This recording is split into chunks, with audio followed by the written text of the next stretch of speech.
Salut à vous pauvres mortels et bienvenue dans ce nouveau numéro de Chris Comics Collection. Aujourd'hui je vais vous présenter 6 comics que j'ai lus récemment et on commence tout de suite avec Face chez Bliss Comics. Face Herbert est une jeune femme qui vit avec son temps. Hyper connectée, blogueuse fan de pop culture et de super-héros, elle s'est vue dotée de super pouvoirs suite aux événements ayant eu lieu dans la série Harbingers. Ayant pris son envol sous le pseudonyme de Zephyr, Face doit maintenant se débrouiller en solo et organiser sa nouvelle vie de super-héroïne. Surfant sur le courant initié par Miss Marvel, Spider-Gwen ou encore Batgirl, Face pourrait être une énième série tentant de mettre en avant une super-héroïne atypique tout en essayant d'éviter maladroitement les clichés. Mais il n'en est rien. Justement parce que dans Face, rien n'est appuyé, rien n'est forcé et tout se passe le plus naturellement du monde. Oui, l'héroïne est une jeune femme ronde et pourtant à aucun moment cela n'est mis en avant pour souligner sa différence. Face est comme tout le monde avec ses passions, ses doutes, ses petits problèmes de tous les jours et cela ne demande en aucun cas à être appuyé pour en faire un personnage plus spécial que les autres. Une véritable réussite scénaristique toujours équilibrée et très agréable à lire. Vous l'aurez compris, Face c'est la super-héroïne qu'on attendait et ça fait du bien. On reste chez Bliss avec ce premier tome de l'intégrale X-O Manowar. Héritier du trône Visigoth,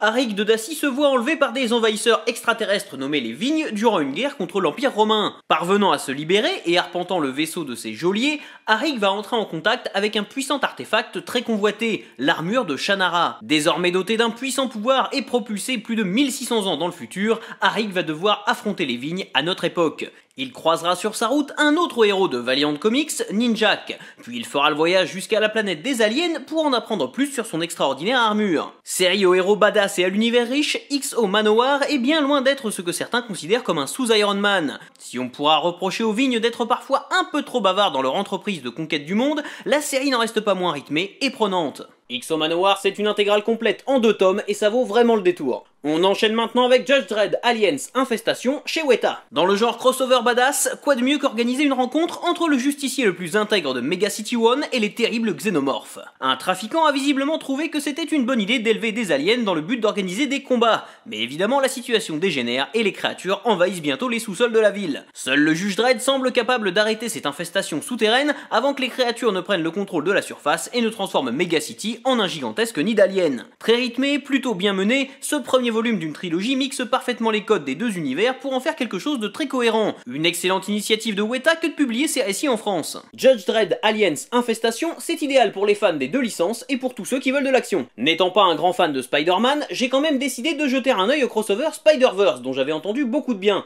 Reste maintenant à savoir si c'est justifié. Morlun, sorte de vampire se nourrissant de l'énergie vitale des surhommes ayant des capacités d'animaux, est bien décidé à éliminer tous les super-héros arachnéens du multivers.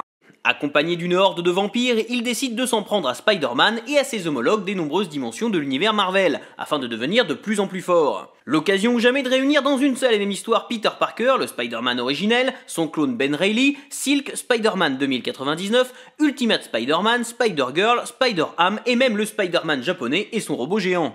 En fait, il est pratiquement impossible de lister toutes les incarnations de l'homme araignée présentes dans Spider-Verse. Une richesse qui plaira aux fans et aux nostalgiques, mais qui, une fois passé le côté fun, pourrait perdre le néophyte. Si l'idée de base de Spider-Verse est en effet plutôt originale, avec un casting riche et contrasté, le développement de l'intrigue est assez plat et résume à lui seul le problème majeur des grands crossovers, le manque d'enjeu.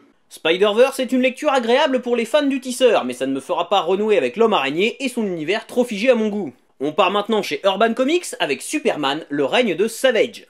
Après avoir vu son identité secrète divulguée publiquement, Superman peine maintenant à utiliser ses pouvoirs. Pratiquement réduit au statut de simple mortel, Clark Kent tente de continuer à défendre Metropolis. Mais l'arrivée de Vandal Savage, tyran immortel ayant pour but de dominer le monde, va lui donner du fil à retordre. Superman va devoir dépasser ses limites et même affronter sa plus grande faiblesse pour espérer retrouver ses pouvoirs. Ce volume se résume en un seul mot, baston. Beaucoup d'action mais pas beaucoup d'enjeux pour une histoire assez classique dans laquelle il est difficile de s'impliquer. Moralité, pour ceux qui aiment la bagarre, le règne de Savage vous distraira sans doute, mais pour les autres, cette histoire de Superman est loin d'être indispensable. Et on termine avec le pénultième tome de Preacher chez Urban Comics. Plusieurs mois après les événements du tome précédent, Jesse Custer poursuit sa route sans Tulip et Cassidy. Devenu shérif d'une petite ville reculée du Texas, Jesse va sans le savoir retrouver un être cher qu'il pensait disparu depuis longtemps. Devant d'abord faire face à Odin Quinn Cannon et au Ku Klux Klan, Jesse va ensuite retrouver Tulip et reprendre sa vie en main.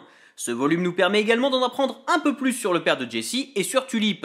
Tout ça est toujours parfaitement écrit par Garcenis et impeccablement mis en image par le regretté Steve Dillon. Le tout est agrémenté de bonus toujours très appréciables. Bon, Preacher, c'est culte et indispensable, donc il serait grand temps de vous lancer, vraiment. Voilà, jusqu'à la prochaine fois, je compte sur vous pour avoir de saines lectures. Si vous aussi vous avez lu ces comics, n'hésitez pas à me donner votre avis dans les commentaires, et n'oubliez pas de vous abonner à la chaîne pour ne pas rater la prochaine.